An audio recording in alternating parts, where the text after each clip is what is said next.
তো কুম্ভ মেলা এরকম তো প্রশ্ন জাগে যে কুম্ভ মেলা, এই কুম্ভ শব্দটার অর্থ কি? দ্যাট মিনিং কুম্ভ শব্দের অর্থ কি? কলসি বা কলসি, তাই তো। আর মেলা শব্দের অর্থ সম্মেলন বা মিলন। তাহলে সেখানে শুধু কলসি আর কলসি, শুধু কলসি কলসি মিলন, মানুষ সেখানে নেই। বলে রাধে রাধে। তাই কি? তা নয়। সেই না আমরা এই প্রশ্নটার উত্তর পাবো যে কুম্ভ মেলার তাৎপর্য কি, কেন। আর এবারে কুম্ভ মেলা কোথায় হচ্ছে? দাসপুরে, এলাহাবাদে, উত্তরপ্রদেশে এলাহাবাদে, উত্তরপ্রদেশে এলাহাবাদে প্রয়াগরাজে ত্রিবেণী সঙ্গমে।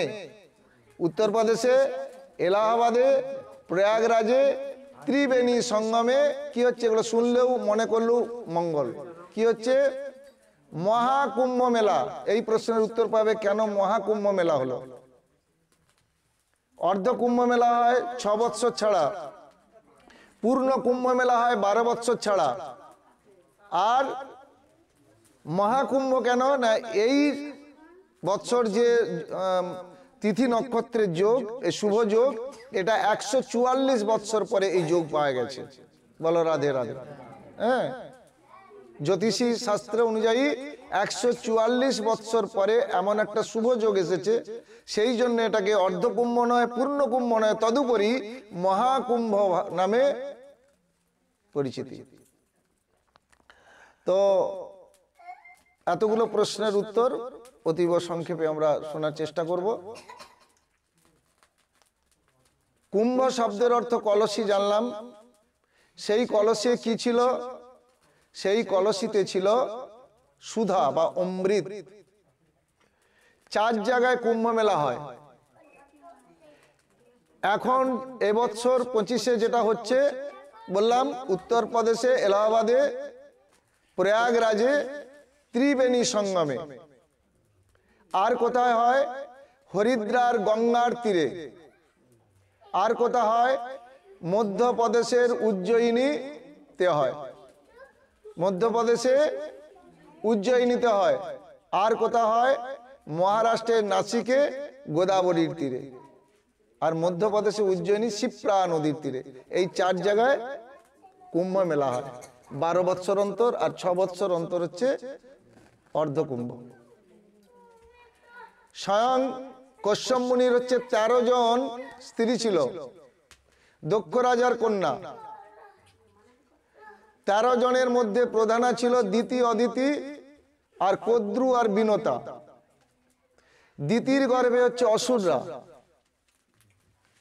দিতির গর্ভে সমস্ত অসুর, আর অদিতির গর্ভে সমস্ত দেবতারা, কদ্রুর গর্ভে সর্পেরা, মানে সাপেদের মাকে কদ্রু, আর বিনতার গর্ভে সমস্ত পক্ষী, তার মধ্যে সর্বশ্রেষ্ঠ পক্ষীরাজ গরু।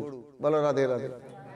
তাহলে প্রত্যেক স্ত্রীর গর্ভে এক একটা প্রজাতি সৃষ্টি হয়েছে। বৃক্ষলতা, গুল্ম, জলচর, স্থলচর, মনুষ্য আদি কীট পতঙ্গ সমস্ত কিন্তু এই 13 জনের এক একজনের গর্ভ থেকে এক একটা প্রজাতি প্রকটিত হয়েছে। তাহলে এখানে কদ্রু আর বিনতা, অথচ স্বামী একটাই, কশ্যপ মুনি। স্বামী একজনই, কশ্যপ মুনি। অর্থাৎ কদ্রুর গর্ভে সমস্ত সর্পেরা হলো, আর বিনতার গর্ভে সমস্ত পক্ষী জাতি, তার মধ্যে সর্বশ্রেষ্ঠ পক্ষীরাজ গরু। কদ্রু এবং বিনতা দৈনন্দিন নিয়ম করে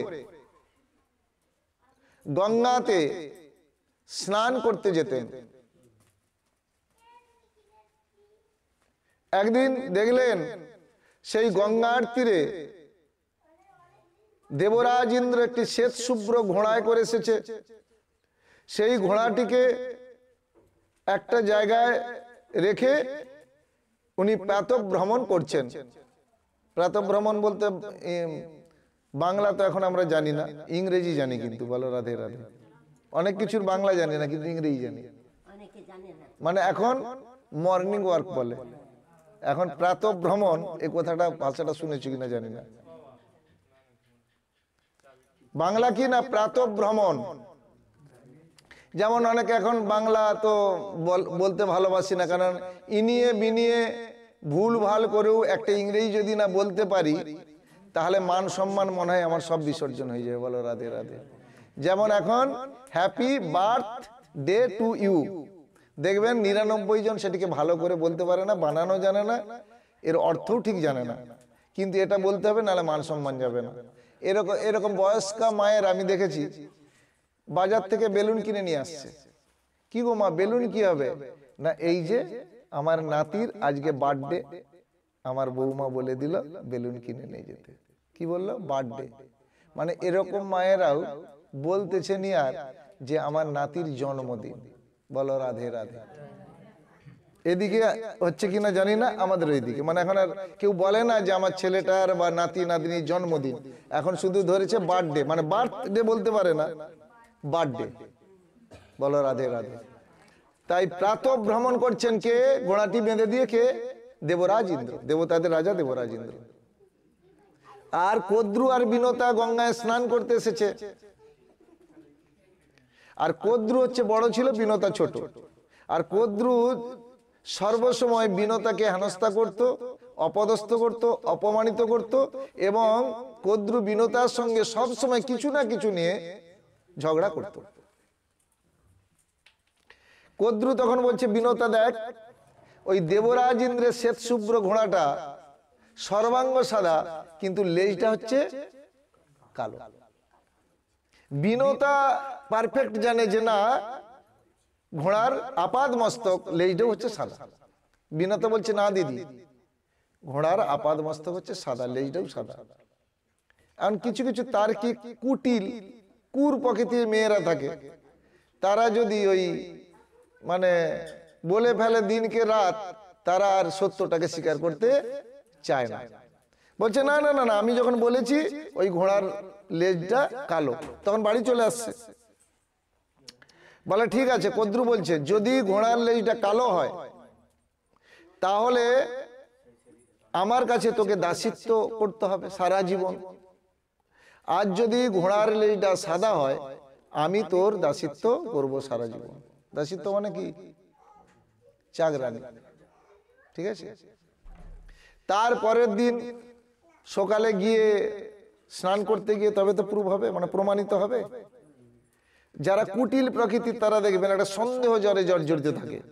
তখন সর্পদের রাজাকে, মানে জ্যেষ্ঠ পুত্রকে বাসুকি নাগ, তখন বাসুকিকে ডেকে কদ্রু বলছে, খোকা শোন। মা কি? না, ওই দেবরাজ ইন্দ্রের ঘোড়াটা কিরকম? না বলে সাদা, লেজটা বলে সাদা। বলে খোকা, আমি যে বলছি কালো তোর মায়ের কাছে, ছোট মার কাছে, আর যদি কালো না হয় সাদাই হয়, তাহলে তোর ছোট মার কাছে আমাকে দাসিত্ব স্বীকার করতে হবে। বাসুকি বলছে, মা তুমি যে কেন অকারণে ঝামেলায় জড়িয়ে পড়ো, তর্ক করো, বুঝে উঠছি না। শোন খোকা, ওসব বাদ দে। এখন আমি তো ওই বিনতা দাসিত্ব করতে পারবো না, যেন তেন প্রকারে তুই ঘোড়ার লেজটা কালো করে দে। বলে সেটা কি হয় মা? কি করে হবে? না বলে এক কাজ কর না, তোর ওই কালো কালো ভাইগুলো, কালো কালো সাপগুলো, ওই সকালবেলা হলে ওই ঘোড়ার লেজে লেপটে থাকবি, মানে পাক দিয়ে থাকবি। আর সকালবেলা যখন স্নান করতে যাব, বিনতাকে দূর থেকে দেখিয়ে দিবে, এই দেখ দেখ দেখ ঘোড়ার লেজটা কালো। বলো রাধে রাধে। বুদ্ধি আছে, তবে দুর্বুদ্ধি। তো বাসুকি বলছে, না না মা, এটা পারবো না, ছোট মাকে এইভাবে অকারণে অপদস্থ করতে পারবো না, আর এটা করা সম্ভব নয়। তখন কদ্রু বলছে, তুই এটা পারবি না, তাহলে বিষ খেয়ে তোর কাছেই আমি আত্মহত্যা করব। বলো রাধে রাধে। এর চেয়ে আর বড় কথা আছে কি? তাই শেষ অস্ত্র বলে, তুই যদি না করিস এরকম কিছু ব্যবস্থা, তাহলে আমি বিষ খেয়ে তোর সামনে আত্মহত্যা করব। তখন অগত্যা বাসুকি করলেন কি, ভাইদেরকে বলল, ভাইয়েরা সকালবেলা গিয়ে সেই ঘোড়ার লেজটা পাক দিয়ে লেপটে রইল। কদ্রু আর বিনতা, কদ্রুতে যেন আমি মিথ্যার আশ্রয় নিয়েছি, অনেক দূর থেকে স্নান করে, দেখ দেখ দেখ দেখ তুই বলেছিলি না সাদা, দেখ কালো। বিনতা তো স্তম্ভিত, তা কি করে হয়?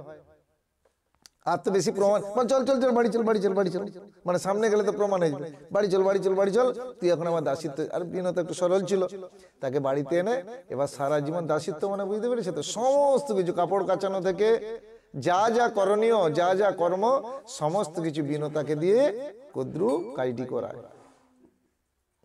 বিনোতার পুত্রকে পক্ষীরাজ গরু, গরু ধীরে ধীরে বড় হলো। ছোট মায়ের সমস্ত আচরণ, বড় মায়ের আচরণ দেখছে যে আমার মায়ের উপরে এমন অসভ্য আচরণ করছে আমার বড় মা আমার মায়ের প্রতি, আমার গর্ভধারিণীর প্রতি। গরুর বলছে, মা, ও মা, বলো না মা, তোমাকে বড় মা সব কাজ তোমাকে দিয়ে করায় কেন? আবার আমি দেখেছি তোমাকে মারধর করে কেন মা? আর তুমি কাঁদো কেন মা? বলো না মা, কেন তোমাকে দিয়ে সব কাজ করায়? বিনোতা বলছে, খোকা, সে কথা তোকে বলে লাভ নেই। কেন লাভ নেই? তুই বলো না মা। খোকা তখন সবকিছু বলল ঘটনাটা। আচ্ছা মা, এ থেকে কি তোমাকে মুক্তি দেওয়ার কোনো পদ নেই? বিনোতা বলছে, খোকা, পদ আছে, একটি পদ, কিন্তু সেটা অসম্ভব, সেটা সম্ভব নয়। তোর শুনেও লাভ নেই, আমার বলেও কোনো লাভ নেই, বলো না মা। অগত্যা তখন বিনোতা বলছে যে তোর বড় মা কদ্রু বলেছে যদি কোনোদিন তোর পুত্র স্বর্গ থেকে সুধা এনে দিতে পারে আমাদের ছেলেদেরকে খাওয়ানোর জন্য, পান করানোর জন্য, সেদিন তোর দাসিত্ব থেকে মুক্তি হবে। কিন্তু সেটা কি সম্ভব বাবা? স্বর্গ থেকে সুধা আনার সেটা তো সম্ভব নয়। গরু তখন বলছে, মা, আমি পারবো, আমি সুধা আনতে পারবো। তখন গরুর চললেন সে সুধা আনতে। কোথায় ছিল সুধা? তার আগে একটু বলি, সুধাটা কোথা থেকে এলো? সমুদ্র মন্থন, দেবাসুরের মধ্যে, দেবতা অসুরের মধ্যে যুদ্ধ হয়েছিল, কালকুট বিষ প্রথম উঠেছিল। সে কালকুট বিষ কে হরণ করেছিল? ভগবান শিবশঙ্কর। হ্যাঁ, তাই নীলকণ্ঠ নাম হয়েছিল। আর তারপরে তো লক্ষ্মী, ঐরাবত, ঔষধি সমস্ত কিছু উঠেছিল। অবশেষে অমৃত ভাণ্ড উঠেছিল। সেই অমৃত ভাণ্ড তখন দৈত্যরা নিয়ে কাড়াকাড়ি শুরু করলো, দেবতাদেরকে বঞ্চিত করতে প্রস্তুত তারা। তখন ভগবান শ্রীকৃষ্ণচন্দ্র মোহিনী মূর্তি ধারণ করে সেখানে কৌশলে অসুরদের কাছ থেকে সেই ভাণ্ড নিয়ে দেবতাদের মধ্যে বিতরণ করলেন। বলো রাধে রাধে। সেই অমৃত ভাণ্ড স্বর্গে ছিল দেবরাজ ইন্দ্রের কাছে। গরুর তখন স্বর্গে গিয়ে দেবরাজ ইন্দ্রের কাছে গেলেন, আমাকে অমৃত ভাণ্ড দাও। দেবরাজ ইন্দ্র বলছে, বা রে, কোথা থেকে একটা পক্ষী জাত এসে আর তুই আমাকে অমৃত চাচ্ছিস? তোর তো স্পর্ধা বড় কম নয়। কালকে বলবি আমাকে এই স্বর্গের রাজা করে দাও, পরশু আরো কিছু চাইবি, যা যা তুই চলে যা। কিন্তু গরুর তো মহাশক্তিশালী, ছেড়ে দেওয়ার পাত্র নয়। তখন গরুরের সঙ্গে দেবরাজ ইন্দ্রের ভীষণ যুদ্ধ বাঁধল। সেই যুদ্ধে কেউ কাউকে পরাজিত করতে পারছে না। অবশেষে দেবরাজ ইন্দ্র করলেন কি? বজ্র নিক্ষেপ করলেন, যে বজ্রের দ্বারা কারো বেঁচে থাকা সম্ভব নয়, অর্থাৎ গরুরের মৃত্যু অবসম্ভাবী হবে। তখন গরুর দেখলেন যে দেবরাজ ইন্দ্র বজ্র নিক্ষেপ করেছে, যেটা বজ্রপাত বলি, বজ্র নিক্ষেপ করেছে, এটা আমার মৃত্যু নিশ্চিত। তখন দধিচি মুনিকে স্মরণ করলেন। কেন না? বজ্র, যে বজ্রপাত হয় না, বজ্রটা হচ্ছে দধিচি মুনির হাড় থেকে। তাই ছোটবেলায় মা বাবারা বলতেন যে স্কুলে যেতাম তখন তো মেট্রো রাস্তা এবং হাঁটা পথ, এত ঘর বাড়ি ছিল না। বলতো যখনই গুড়ুম গুড়ুম করে বজ্রাঘাত পড়বে তখন বলবি জয় দধিচি মুনির হাড়, জয় দধিচি মুনির হাড়, জয় দধিচি মুনির হাড়, তাহলে দেখবি বজ্রপাত তোকে আকর্ষণ করবে না। বলো রাধে রাধে। হ্যাঁ, তো তখন গরুর করলেন কি? জয় দধিচি মুনিকে, দধিচি মুনিকে স্মরণ করে তখন নিজের একটি পালক তুলে নিয়ে আর বজ্রের উদ্দেশ্যে নিবেদন করলেন। তখন বজ্র এলেন, এসে সে পালকটাকে পুড়িয়ে দিয়ে ফিরে চলে গেলেন। দেবরাজ ইন্দ্র বাক হলেন, কি কে কে এই গরু, কে এই পক্ষী, যে এত শক্তি বজ্র থেকেও যে বেঁচে যেতে পারে। তখন গরুকে বলছে, গরুর বলো তো তোমার প্রকৃত পরিচয়, তুমি কে? বলে দাদা। দাদা? বলে হ্যাঁ, তুমি তো আমার দাদা। বলে কি করে হয় আমি তোমার দাদা? বলছে তোমার মায়ের নাম হচ্ছে অদিতি, আমার মায়ের নাম হচ্ছে বিনতা, আমাদের মা আলাদা আলাদা কিন্তু বাবা একাই। কে না কশ্যপমণি। বলো রাধে রাধে। বুঝতে পেরেছ? তখন গরুর দেবরাজ ইন্দ্র বললেন, ভাই তুই কথা আগে বলবি তো, তাহলে ভাইয়ের সঙ্গে দাদা হয়ে যুদ্ধ করতাম। যাক সে কথা, এখন তুই এই অমৃত নিয়ে করবি কি? সমস্ত ঘটনা বললেন। তখন দেবরাজ ইন্দ্র গরুরকে বলছে, শোন ভাই, তোকে আমি অমৃত ভাণ্ড দিচ্ছি। দেখ, তোর মা মানে আমারও তো মা, শুধু তোর কি একার মা? তাই অন্যায় ভাবে বড় মা কদ্রুর কাছে দাসিত্ব স্বীকার করবে, এটাও আমি চাই না। কিন্তু ভাই, এই অমৃত তো দেয়া যাবে না কদ্রুকে এবং তার ছেলেদেরকে, তাহলে তোর অমরত্ব লাভ করবে। শোন, আমি একটা কৌশল শিখিয়ে দিচ্ছি। আমি তোকে অমৃত ভাণ্ড দিচ্ছি, তুই নিয়ে গিয়ে কদ্রুকে দেখাবি, মাকে দেখাবি যে মা এই দেখো অমৃত এনেছি, আর তাহলে আমার মাকে দাসিত্ব থেকে মুক্তি দাও। তারপর তুই ওই অমৃত ভাণ্ডটা কুশের মধ্যে রাখবি, আর আমার ছেলে মানে দেবরাজ ইন্দ্রের ছেলে, সে হচ্ছে বায়ু বেগে ওটাকে হরণ করে নিয়ে চলে আসবে। তখন করলেন কি, বলে মা দেখো দেখো দেখো আমি তো এনেছি, তাহলে আমার মাকে দাসিত্ব থেকে মুক্তি দাও। তখন কদ্রু বলল, বিনতা তোকে আমি দাসিত্ব থেকে মুক্ত দিলাম দিলাম দিলাম। তার দাসিত্ব থেকে মুক্ত হয়ে গেল। তখন বলল গরুর, তুই ওখানে রাখ, আমার ছেলেদেরকে ডেকে আনি, মানে সব অমৃত পান করাবে, অমরত্ব করাবে। ছেলেদেরকে ডাকতে গেছে, আর সেই সুযোগে সেই দেবরাজ ইন্দ্রের ছেলে সে বায়ু বেগে অমৃত ভাণ্ড নিয়ে চলে গেল। সাপেরা এসে দেখলো সেখানে তো অমৃত ভাণ্ড নেই, যেখানটা রেখেছিল। তখন তার মা কদ্রু বলছে, বলে এখানটাই তো রেখেছিল, কুশের উপরে।